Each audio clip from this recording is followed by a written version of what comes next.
Definitely changing radio. DCR. Want me to introduce us first? Yeah, this is Dover Amateur Radio Club. Yeah. I'm Pat Halpin, M0EEH, and that is Mick, M0FZZ. And we're up here doing what they call museums on the air. Yeah. All the museums in the country have got radio amateurs in them. It's a special event. And we're communicating all over the world. We've just worked Hungary and Sweden. And we're working UK stations and other museums as well. We've got an exhibition of pre-war and wartime radios. This case here is a genuine spy radio used in Europe during the Second World War. It's complete and working. This collection belongs to Ian, G3R00. He's got various radios. We've got Russian radios, Scandinavian radios used in Norway. Do they all make their own units then? Well, they're all made. These were made by the British. Some were made by the Russians. And here we've got a sleeper radio from the from the Cold War. Were the Russians on our side? They weren't, were they? They're anti-us, weren't they? During the Cold War, yeah, 60s, 70s, these radios were called buried radios. These were all buried in England. Oh, wow. They could be buried up to 20 years, dug up in a steel box, and generated. They're a spy radio, what the Russian spies used. Yeah. Yeah. So like a submarine reconnoitre, that would be. Well, you bury it in your back garden for 20 years. Say you were a spy, a sleeper. And then you wake spy. it up when you've got something to say. Yeah. So you've got a spies that have been here for 20 years, have got families here, settled down. I'm very honoured to speak to you, by the way. Thank you very much. Oh, no, it's a pleasure. So I wish our listeners could actually see that. Isn't it beautiful? Gunmetal grey. Yeah, it's Russian made. It's got all the equipment with it, and after you dug it up for 20 years, to stop it blowing up because the capacitors will overcharge, they put a device in where when you plug it into the mains, will slowly charge up everything inside it.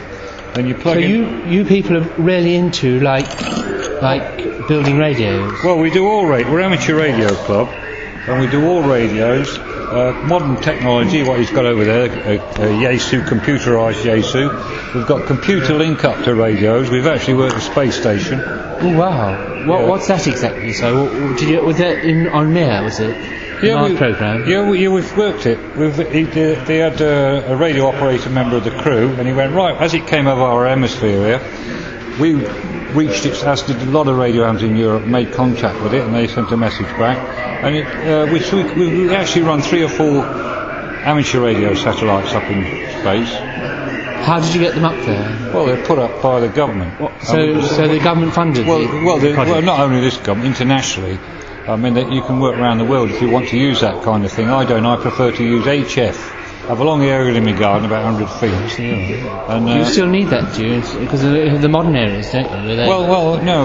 What you've got to remember is it depends what band you're on. He's the expert, Ian. Yeah. He used to be a former ship's radio officer. Oh, very nice. Yeah, so he's into radio. And as I say, we work all around the world. I work China on Morse code. I can't speak Chinese. The Chinese couldn't speak English. It was a Chinese radio club. So we work using Morse code, international language. Right. And we communicated to China. Did the Morse communicate into British numeral, British alphabet? Yeah, for me. And the Chinese could actually take that on? Yeah, they could. They have got their own alphabet, but the international Morse code is a British alphabet. I mean, the Russians work straight to us with no problem. You can work any Russian anywhere across, and you find Morse crosses all the barriers.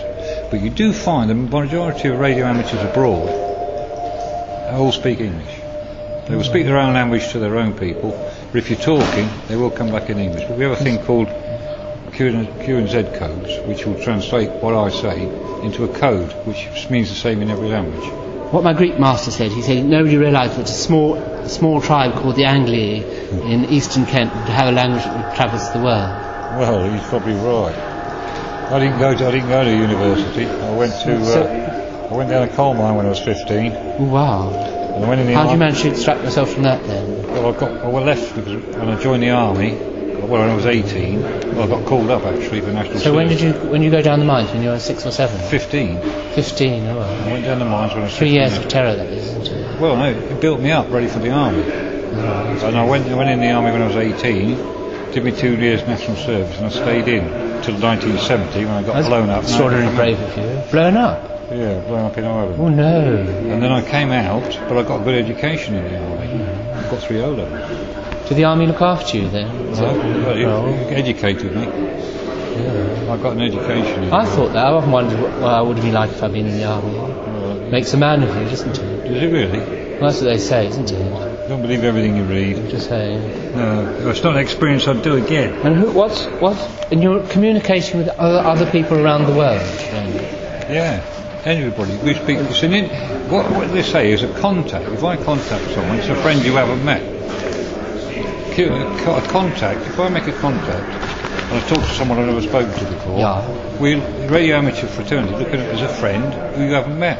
Will you swap code signs then? Yeah, it's call signs. Call signs. My call sign is M0. Ah, so that's what you're giving out earlier. Yeah, we give our call signs out. We're identified. And so there's only one call sign in the world like mine, and that's mine.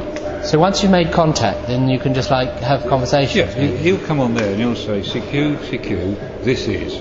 Now we've got a call sign for this museum, which is GB2DMU. GB2DMU. Yeah, Dover Museum. So we've got that call sign awarded to us by Ofcom. We have to get it government awarded for this period of time for this weekend. So we come up, this is GB2 DMU. So that's allocated by Ofcom. So you can't just make your call signs up and go on. Was the radio really the advent of the transistor? No, or was it just like the advent of electricity? No, the transistor was a big breakthrough when it came through, because that was the end of the valves when that came in, the valve radio, because a valve radio uses a lot of power, a lot of current and high voltage. With the advent of the transistor, we've gone beyond that now. These are chip controlled radios, even less power. So you're using less power to run it. You're using 400 or 500 volts on a valve radio. Whereas you can run relatively low power consumption into one of these and get more efficiency out. These are more, and also the radios we use, like that little one over there, it's 10 times more powerful than any of these. And is it smaller as well? Yeah, there it is. That will run. That little black bundle over there? It will put 100 watts out, whereas that will put about 15 or 16. So 100 watts, how far will that carry? You take it around the world. Take it around the world. So if you had a 60 watt stereo, you could blast China. No, sorry, I mean Russia. Stereo is a different thing. So amplifier, we're talking transmitters and amplifiers. It's different. So you've got a 100 metre waveband area. No, we work, depending on what we're on. Like at the moment, he's working on 20 metres, 14 megahertz. All right, 20 metre band. And he's putting 100 watts into that band output. So he's transmitting 100 watts. Depending on the conditions, we put an aerial up on the roof. There's an aerial up on the roof, a long wire aerial. Depending on the conditions, it depends where he gets to and the time of the day. It's called propagation. You can study it on the computer. Sunspots create the propagation. You need that to get good radio conditions. So do you build your own, or you just? You can build your own. I built a few small radios. Is it very difficult getting the parts? No, you can get parts anywhere to build radio. You get modern construction parts. We build them with chips now. We build small radios with chips and all that. So can you make virtual contact with those? You should be able to, shouldn't you? Well, these. They'd go in a tank, couldn't they? They go anywhere. They've got some generator on it. Look. If you were in a tank, you'd have to have some. Those little aerials they have on tanks. That's for radio communications. Well, you've got whip aerials like these here. Very limited. What you've got to realise is inside you'd be covered by the band by the tank. Say the band that radio. The band say is 40 metres. Yeah. Really, a full wave on 40 metres, a proper size aerial, would be 40 metres long. That's right, yes. Yeah. And that's what I was saying earlier. So you've got 100 metre aerials. Well, so what we do is we make it to a quarter of 40 metres, so the actual aerial would be 20 metres, would be 10 metres long, wouldn't it? Yeah, so you work it to a quarter, and you've got a quarter wave. Instead of a full wave. That's right. Yeah, so you go to a quarter wave, so you actually use a 10 metre long aerial, which is still 30 odd feet. Yeah, so you see how inefficient that rod would be. Yeah, it'd be inefficient, wouldn't it? It needs to be grounded as well, doesn't it? Yeah. I'll try getting these modern radios to work. They're quite whizzy. Some of them. Well, we're into transmitters. You want to pop up the club almost. What if somebody wanted to join the amateur radio club or was interested in radio? Well, where would they go? They would go to Dover Community Centre on a Wednesday night at 7 o'clock. But we have a website. DARC, Dover Amateur Radio Club. DARC, Dover Amateur Radio Club. Yeah, go on the website, we'll tell you where we meet and when. We meet every Wednesday night, not next Wednesday because we've got a fox hunt on. Not a proper fox hunt, a radio fox hunt on. But we'll meet up at Whitfield Community Centre every Wednesday night, 7 o'clock. And if anybody wants to join, just come up there. We do lectures up there. We've had lectures on all sorts of things. And we run courses. So you don't actually communicate by voice then? Of course we do. So it's not just Morse then? No, it's voice. He's been communicating by sideband. I'm with Dover Community Radio, and I just wondered, I've been asking Patrick some questions. Yes. And we just wondered, do you think somebody far away would like to say something to Dover Community Radio? Well, at the moment, the conditions are so terrible. Oh, because of the wet outside? No, it's not the wet. We think it must have been a solar burst, a solar flare, and the band conditions. No communication? Very little. I worked down to Switzerland, and we've had 4 contacts all day. That's good. Well, that's not bad, is it? Well, we've lost heart in a way. Oh no, don't, because community. No, we're going to. Community radio. We've got, I think, 50 hits we have on our side. Well, let's go up and see if we can find what we can find on 20 metres. I just thought promote international radio. That was Yeah. It's very good of you. You hear that? Yeah, that means there's something there. No, that is what we call slow scan television. It's a television picture being transmitted very slowly so that you can use it on the short waves. It just transmits a picture. So can you pick up a picture if you've got the right equipment? We could, if we had the right equipment. Yeah, we would see. And it's slow. Is that so to make it easier to? No, it's done slowly because if you a television picture on your television at home takes a lot of bandwidth because it's very fast. So by slowing it down, it means that you can use the short waves and just send a picture, right around the world, conditions permitting. Nothing.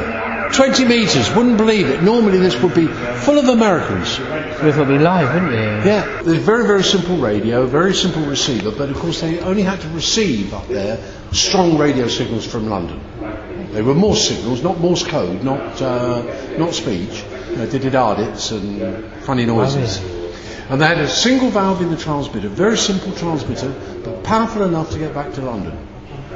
So the agent could receive messages and then send replies. And nice and light, feel the weight of that.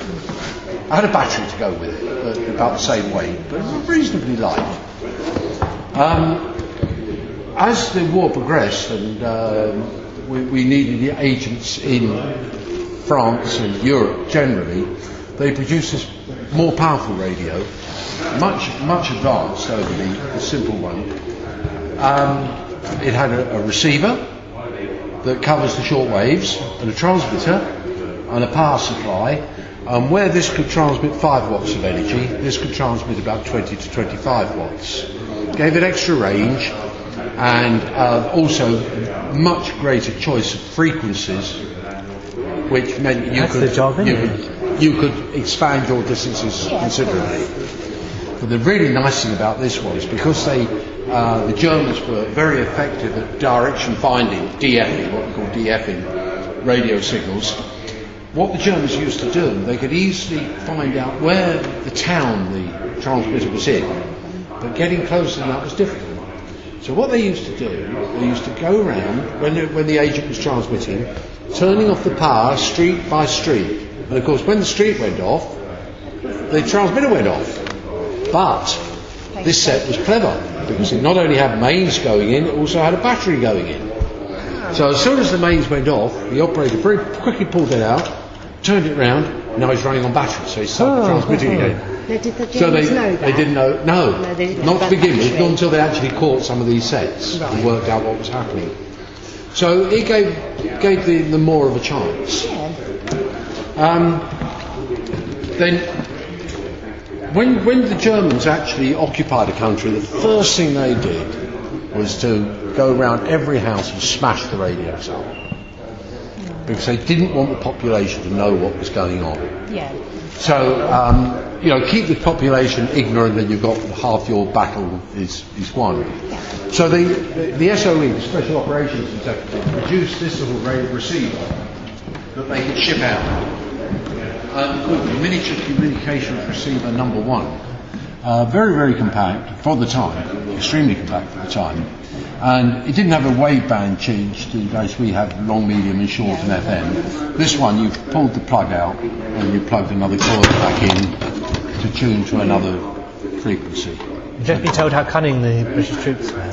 Oh, we're pretty cunning ourselves. These were actually a power supply to run off the mains and a biscuit tin, supplied in a biscuit tin so it could be put on the kitchen shelf and a chance that the Germans wouldn't find it. Might miss it.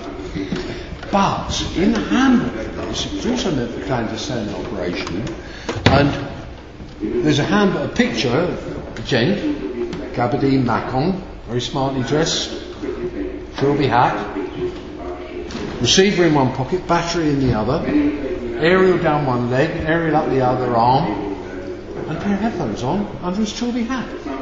And you think, well, how can that be clandestine? I'm walking down the street with a pair of headphones, Everybody does it now. Oh yes, and this chap was smoking a pipe as well. But of course, it wasn't so silly. Because there were lots of deaf people. And lots of deaf people had hearing aids. Yeah. And this is the headphones. They used exactly the same headphones that were supplied with the hearing aid. Oh, wow. So of course it wasn't so stupid. You look at this book and you think, that would be stupid, but it wasn't. Yeah. So that is one of the clandestine receivers. Not only did we have our spies, so did the Russians, or the USSR, and that's one of the Russian ones. But when they build something, they build it strong. Pick that up. Wow. Oh! Oh, wow. But you think that's heavy? It had battery on the box the same weight, with on the bottom the same weight. And I like to think that this is a time when England was really coming to its core. They were pride, real pride. They wanted everything they did, they wanted to do properly. And this radio was the spy radio of 1955 onwards. And just its construction is very nice. But then you look at in the specifications, it would have said an earth spike of a certain surface area, a copper earth spike, rather than these days where it would be a lump of steel with copper coating, solid copper. And pull out aerial for indoors. Nothing. Nice little wind up little aerial, Mind you, when they went to the outside aerial, what was it? A lump of backslid with a wire wound on it. Complete opposite. I think that was a bit of an afterthought back then.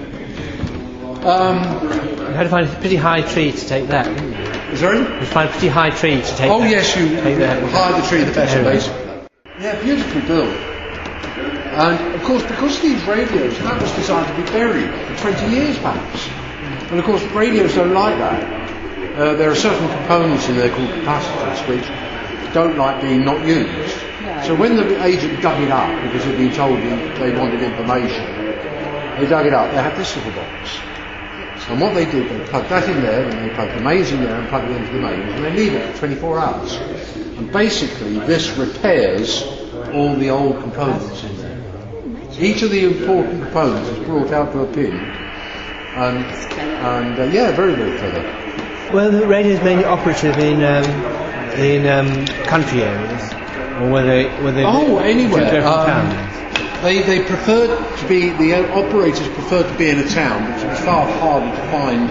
It's a needle in a haystack, isn't it? Yeah. Whereas if you're operating from a farmhouse, they know. There's one farmhouse, sitting in the middle of the country, easy to find. Yeah. Come and find me. Come and shoot me. Yes. How do they code their messages? How do they decode them? Oh, well, not decode. How do they code their messages to send them out? It's all done on... Say you had a British spy. I don't understand coding particularly, but it's what they call one-time pads and substitution codes. Were there levels of security there? I don't know. I don't know anything about the coding. I've read a few books, but it'll go straight over my head. No, I just think it's quite interesting, isn't it? Well, basically what you do you had a poem that you memorise. Ah, of course, yeah. And then certain word in that poem is used As a base? as a base for the code, and then you use a substitution from that. So it can only be decoded, well, sensibly Nobody decoded, knows if the poem. you know the poem. Hello, John. Would you like to tell the radio people what you've just managed to do? Well, I'm a foundation licensee, member of the Dover Amateur Radio, and that is the first time I've managed to contact anybody on shortwave radio. So, have you said anything to them? Or you were in the midst of a conversation? No, we ended the conversation, or the QSO as we call it. He's listening out for all the museums across the United Kingdom, all holding special events today. So how long did the QSO last for? About 4 minutes. We just discussed our names and receiving strengths. So you're a new chappie then? Completely new, yeah. That was my first ever contact. Do you have any of your own equipment, or do they borrow it to you? I've only got a receiver at the moment. I'm building a small transmitter, which is from scrap, from beginning. No, it's from a kit. I'm not quite good enough to build a transmitter from it. Well, who knows? From the beginning. The Earth is there, isn't it? Yes. Marvellous. I had Oscar. Have they actually made contact again? This is a different station. The contact I made was on 7.1. Is there a special notation for saying where it was? Yes. Ideally, I would look up the locator square of that operator, but I know he's more or less in Rotterdam. He's in between Rotterdam and Hoek van Holland. Is that in the name then? The secret in the name? He just told me in the conversation. And of course he spoke perfect English. Embarrassingly, yes, much better than my Dutch, certainly. What surprises me actually is the clarity of most of the speech. Most of what the foreign inputs say is actually quite easy to understand what they're actually getting at rather than what they're saying. Yeah. If you get my picture. This lady's English is excellent. I'm assuming she's a lady. Sometimes if you're not tuned in properly, the voice sounds different. High pitched. Yeah.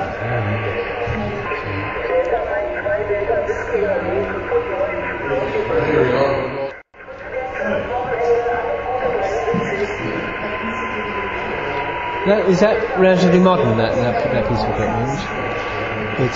It's mixed. It's probably about 10 or 15 years old, I think. Isn't it lovely using the old stuff to find out actually, like how the grassroots of what works and what doesn't work? Yeah, if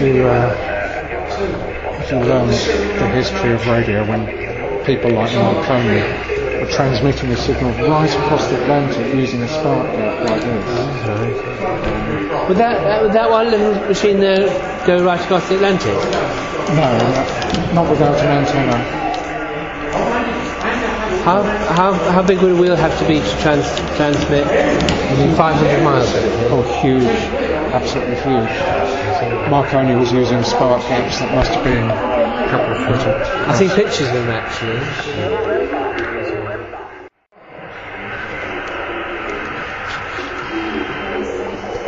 Well, this is Simon signing off for Tokyo Radio. That was a fascinating entrance to the world of radio. And you must remember we're international now, so this is Dover Community Radio on its international debut. And thank you very much to John and Patrick and to the host of radio operators. Thank you. Okay. Definitely changing radio. DCR.